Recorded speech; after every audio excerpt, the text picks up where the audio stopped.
Let's post work session orders or work session on 2017-84. Go around the room and identify ourselves for the record. We are in the record, Madam Clerk. You are, Mr. Chair. Chris, let's start with you. Just say who you are. Christopher Concept Assembly. Suzanne LeBrance. Felix Rivera. Eric Croft. Tim Steele. Steve Peterson. Don Wildson. Dean Johnson. Kelsey. Well, gentlemen, ladies, you guys want to present to us what this is Absolutely. and what it's not. That's probably the best thing. Yes, absolutely. Thank you, Mr. Chair. So I'm going to do a quick presentation overview on the ordinance, and then we have some folks in the room who I think want to speak to this ordinance. Mr. Chair, we can turn it over to them after I'm done. But basically, the short of this ordinance, it's a simple change in our code that helps us mirror what's in state statute currently when it comes to immunity from prosecution for alleged sex workers. And as you can see in this section 1A1 lists all the different types of crimes that would, if an alleged sex worker wanted to report any of these different types of crimes, that they would get, based on the prosecutor's office, they would get immunity from prosecution for being a sex worker. So that's basically what this does, and the intent is to allow sex workers, alleged sex workers, to do the right thing. If they're seeing a heinous crime when they're working with a client. So some of the examples that I got were child pornography as an example. If they see a client has child pornography, they would feel confident if this passes to report that to APD without any fear of repercussion, which is currently my understanding in that particular community. There is a sense of a fear of retribution. Whether that's actually the case from the prosecutor's standpoint, whether they would actually prosecute or not, it's separate from what really might happen, but there's a sense of fear. So this is allowing that community to get to provide an opportunity for them to report these heinous crimes. So that's the basics of it. It's, I think, just simple, gets us in line with state statute.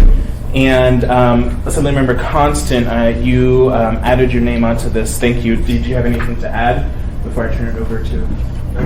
Okay. Thank you, Mr. Constant. So, Yes, we can. Mr. Peterson. Thank you, Mr. Chairman. So, is this list of A through G here? Is that all we're allowed to have on that list, or could we possibly add other crimes in there that?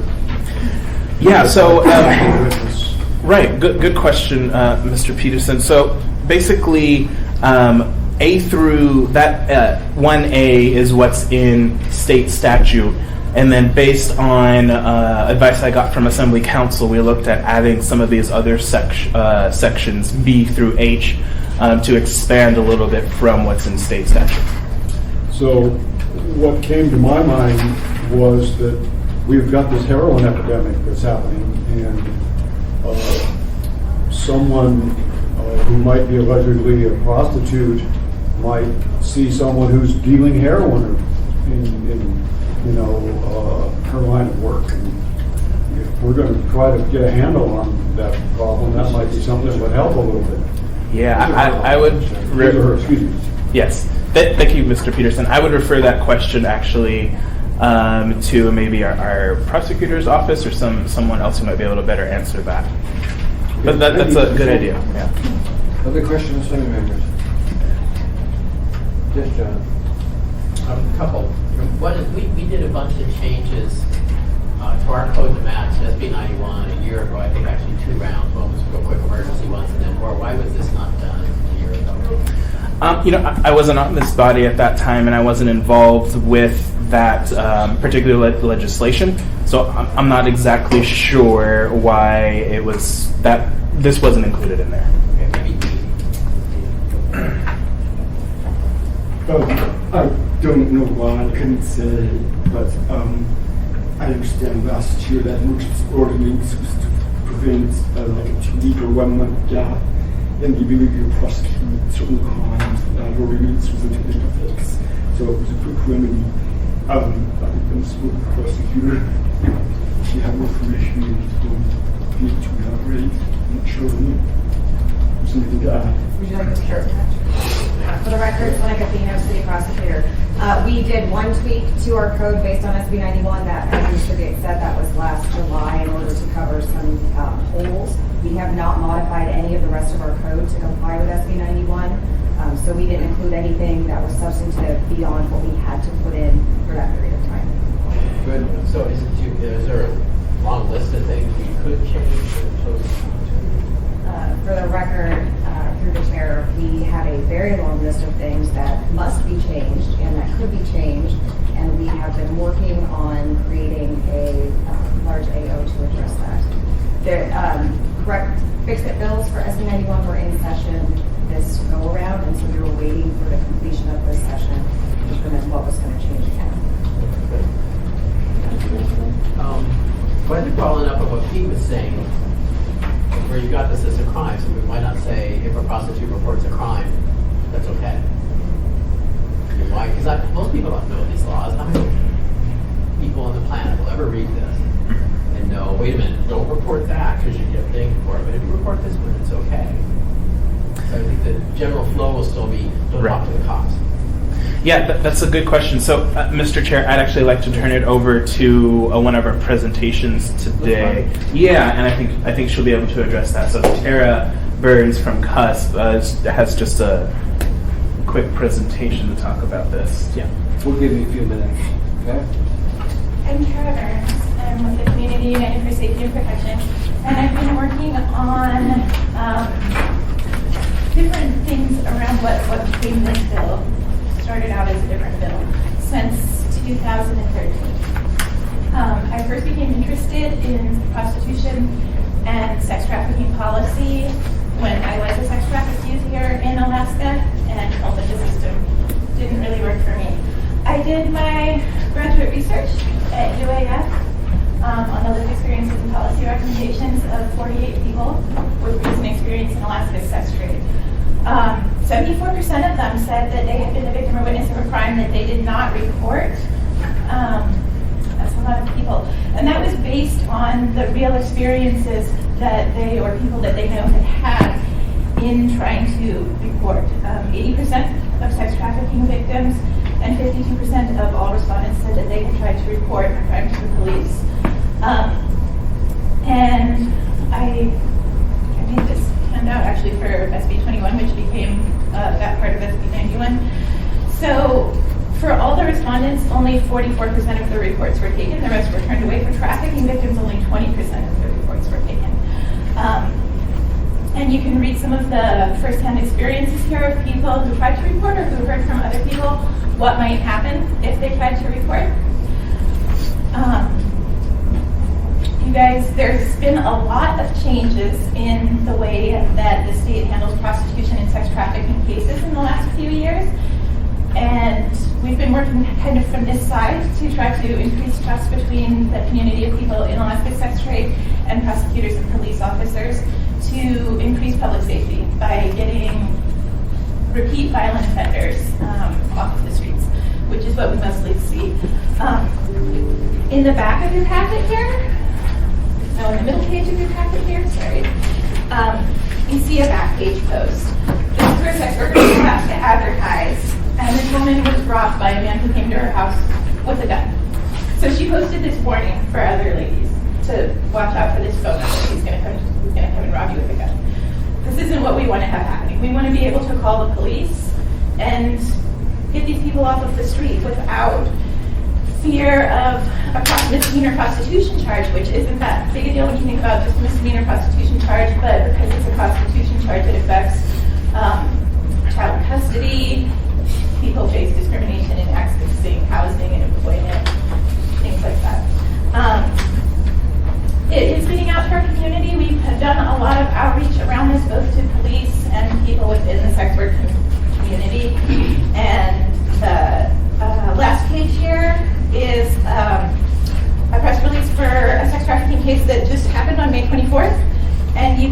see in the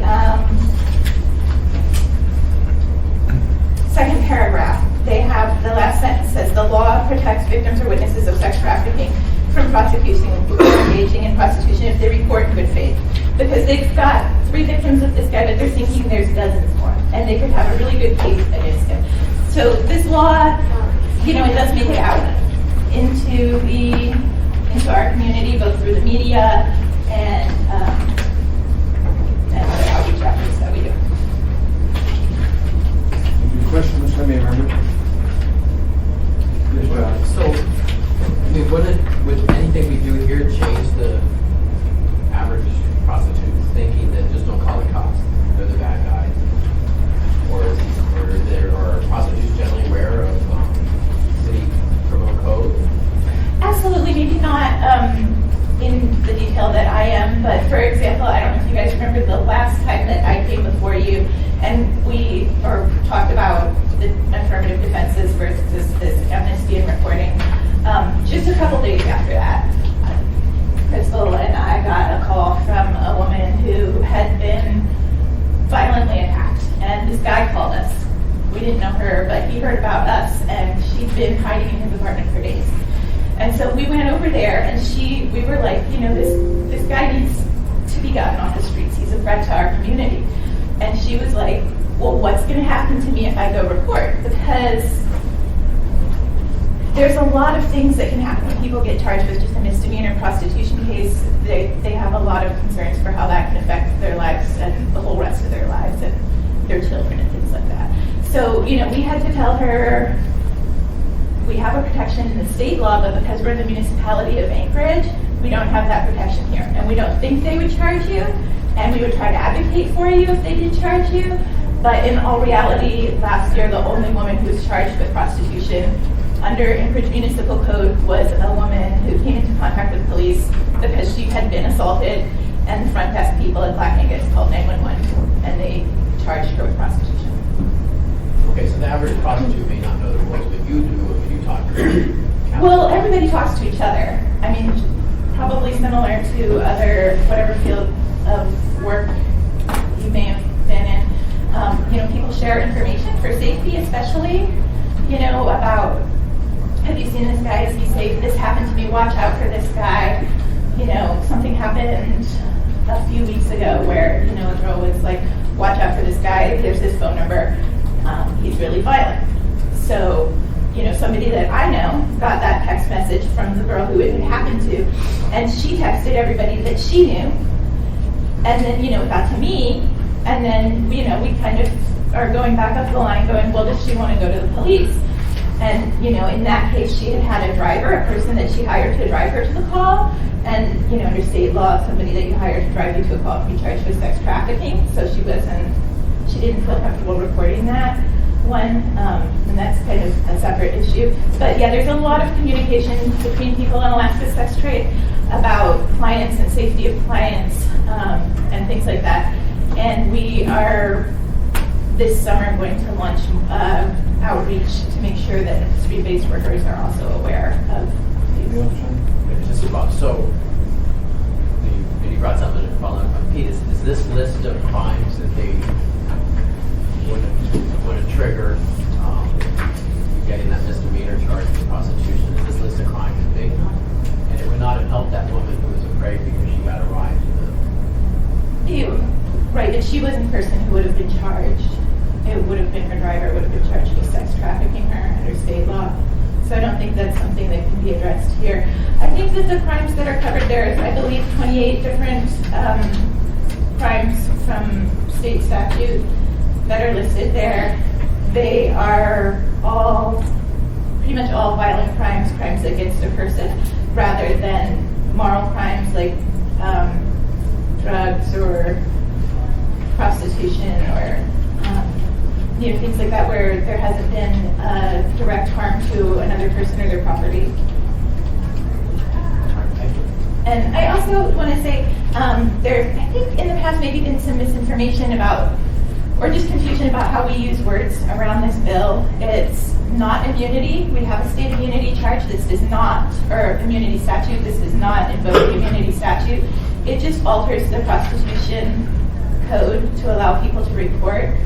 So I know sometimes when I've talked to lawyers, they're understanding the word immunity in a different way. So we've been trying to use the word amnesty. Well, sort of, but nothing brought this up. It's not immunity, that's what this is, it's immunity. Immunity under, actually, I'm going to have to be the best person to answer this, but under state law, immunity means that a person, this statute has been applied to the person, and they cannot be charged with any crime that they ever committed on or before that day in the state of Alaska, including murder. If I'm understanding that right, which I think I am. So this does not invoke that immunity clause. It just says, and you can read it, that if the person can be prosecuted if the evidence for prosecution came about from them making a good faith report. Yeah. Okay, let's ask the firm of law. Have you looked at this ordinance? Yes, I have. What do you think about it from your perspective? I know it's our policy decision, but I want to know from your legal perspective. Is this written well? Do we have problems with it or what? Through the chair, I did meet with the sponsor and with Mr. Gates. We went through the language section by section. I raised a couple concerns about things that appeared a little vague or a little ambiguous. The sponsor was able to make some changes to accommodate that.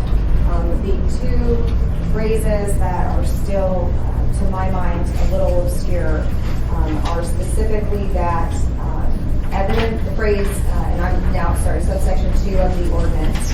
Evidence supporting the prosecution was obtained or discovered as a result of this report.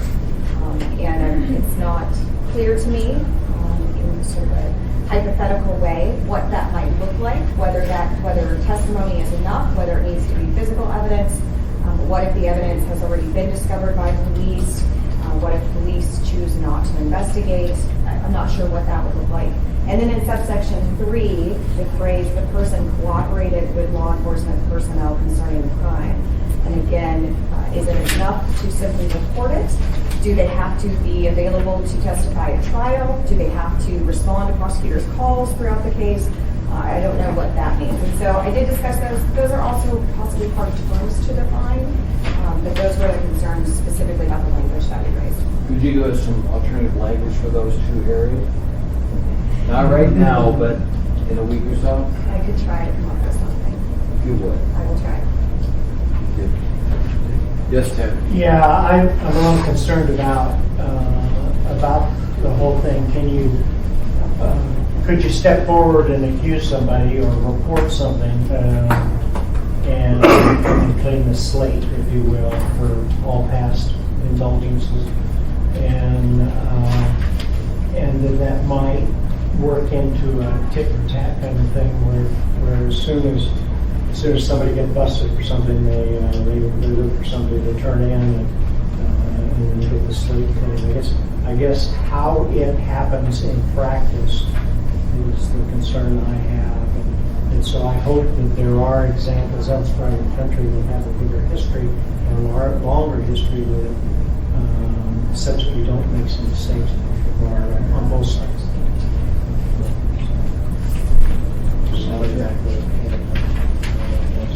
Yes, ma'am.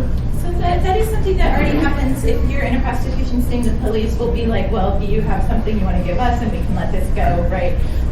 But that's not what would happen here. If the evidence came from a prostitution sting and then after the prostitution sting they tried to report something, they would not be protected here. The evidence for prosecution would have had to have been gained by them making a report, and part of the report was that they were engaged in prostitution. We're just trying to encourage folks to step forward and be a good witness. Right. Since these only deal with misdemeanor cases, the state doesn't get involved, they do felonies. Would this affect the state's felony ability at all? Would the state kind of have any concerns with this? Have you talked to state prosecutors? Through the chair, no, this mirrors what's already in state code. And so what this does is says if a person is being charged with prostitution under municipal code, they cannot be prosecuted if they report any list of crimes. So they can report a state crime or a city crime or any other crime, and they can't be prosecuted under our code for that offense. Let me ask the police department. your perspective on this? Because you guys are the ones that'll have to deal with it. Through the chair, I think our issues with this particular ordinance are more philosophical. In the last 18 months, we've had one arrest for prostitution, so I think it's fair to say that this is not something we engage in on a daily basis. We haven't been doing prostitution things for quite some time. So really kind of how this plays out is a little bit more of a concern. Like, we understand and we want to protect those folks that are involved in prostitution, that are being trafficked, that are held against their will, that are being forced to engage in prostitution. We understand that, and we want those folks not to be double victimized. And so I think the concern with this particular ordinance is, what about the rest of the population that's engaged in prostitution? That's still an illegal act, and from the sounds of it, we're going to keep that being an illegal act. And so essentially we're trading an illegal act for reporting a crime.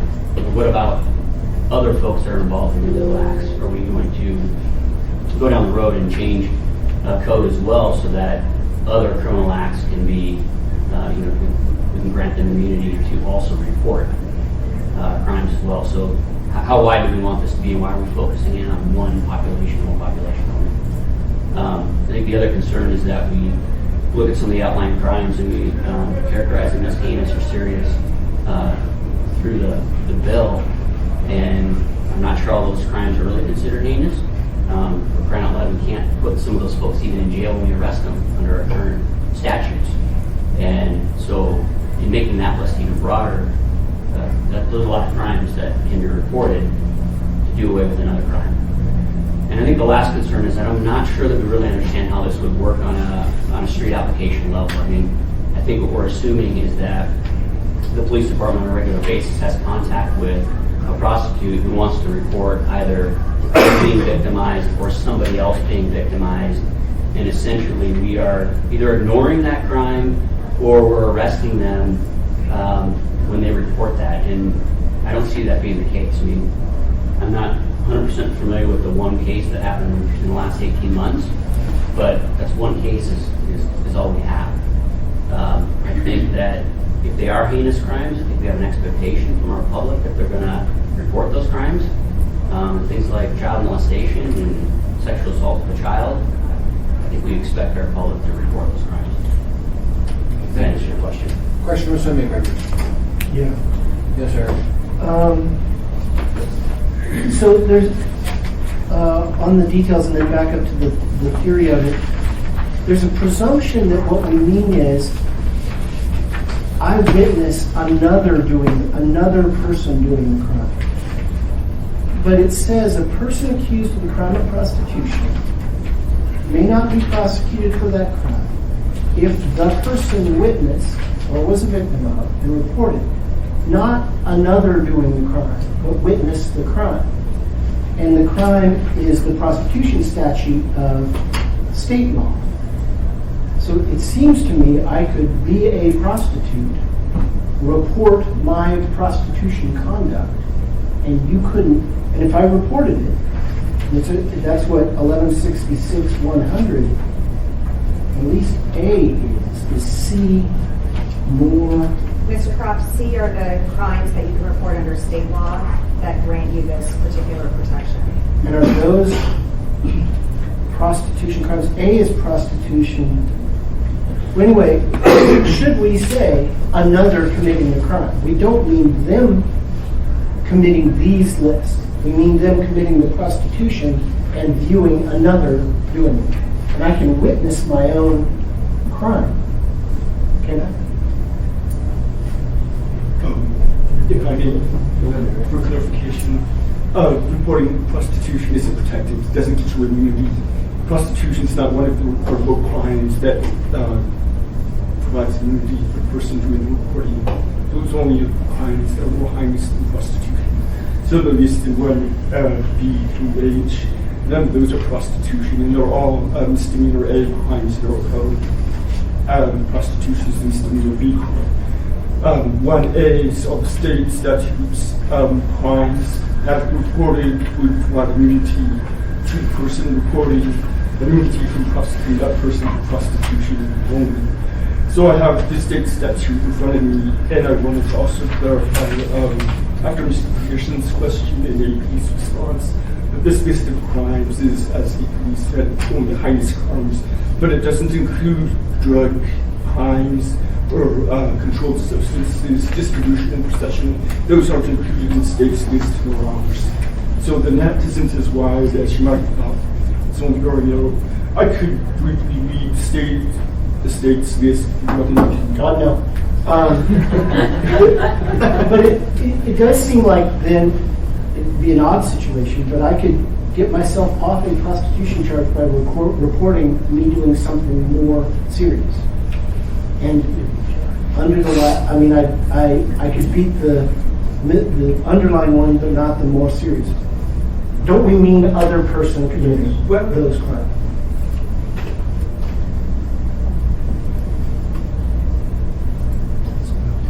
I think, and just theoretically speaking, I welcome other perspectives as well. But if you reported a more serious crime that you committed and you were also involved in prostitution, you might get a removed from prostitution, but not a more serious crime. It says you can report a crime that you were a victim of or a witness to, not a perpetrator of. It doesn't say not a perpetrator. The word perpetrator is not in there. A victim and witness are. A witness doesn't exclude, you witness a crime you commit. Okay, Chris? Yeah, I think that the answer to that question brings up the question I've been wondering about, and that's in part 2 and part 3 of what's proposed. And that is that the evidence is used supporting the prosecution of another crime, and that the person cooperated with law enforcement concerning the crime reported. And I think that if the evidence is being used to support the prosecution, you funnel the question of whether or not it could be used for themselves, because they wouldn't be working to prosecute themselves, I don't believe. Now, the question I have is, with that phrase, supporting the prosecution, kind of similar concern that Ms. Thane did, is that what happens if the police don't choose to prosecute then? Does that leave the individual at risk that came forward? Right? And so then the question becomes, isn't it smarter to say that may support the prosecution or some other variant if we're intending to actually provide protection to the individual for coming forward? Or is it only a reward for prosecution being engaged? Not a conviction, but at least a prosecution, right? Because there are like 3 stages there. Possibility of the prosecution, and the conviction or not. And so if it supports the prosecution, it may not be enough. Other questions? Yeah, besides that, again, maybe irrelevant one. Why not to the sponsor, maybe with the response, but why not rely on prosecutorial or charging discretion? That is what, if that's right, we've only done one in the last 18 months. I support the concept of this, and I can even support this particular implementation of it, but is it needed given our history? And whenever we write these, it's difficult to get every factual situation predicted by the language. So at some point you need to trust policing and prosecutorial discretion. Why wouldn't this be the appropriate place to not write it out but leave it to them? Thank you, Mr. Croft. So I think basically what this is trying to get at is there are certain types of crimes that this particular community can come in witness of or be a victim of, right? And what this is trying to do is for those particular crimes allowing this community to go to the police. Now, I agree, both APD and the prosecutor's office, this is super low on the priority level for them. The one in the last 18 years and months, one in the last 18 months, and APD, as they've stated here, this isn't a priority. So really the intent of this isn't necessarily to put more restrictions or force anything on those groups, but to provide, again, what I think Mr. Weddleton was trying to get to provide some relief for this particular community that can be distrustful, whether it's realistic or not. There is a distrust, and so we want them, instead of having that distrust, to go, I can report these particular list of crimes. It's more communicative than strictly law. It's consistency. Right. Trying to make it consistent. Other questions from the assembly members? Felix? Thank you, Mr. Chair. So I just wanted to provide if any of our other groups here wanted to speak. So we have the ACLU here, and then we have APDEA. So if either of them wanted to speak to this, we're happy to. Okay. You got the time, you got a couple minutes. Anything? Okay, great. So thank you. I will work with the prosecutor's office on potentially a couple of amendments to get rid of some of the vagueness and Just see if there's some of these other issues that were brought up.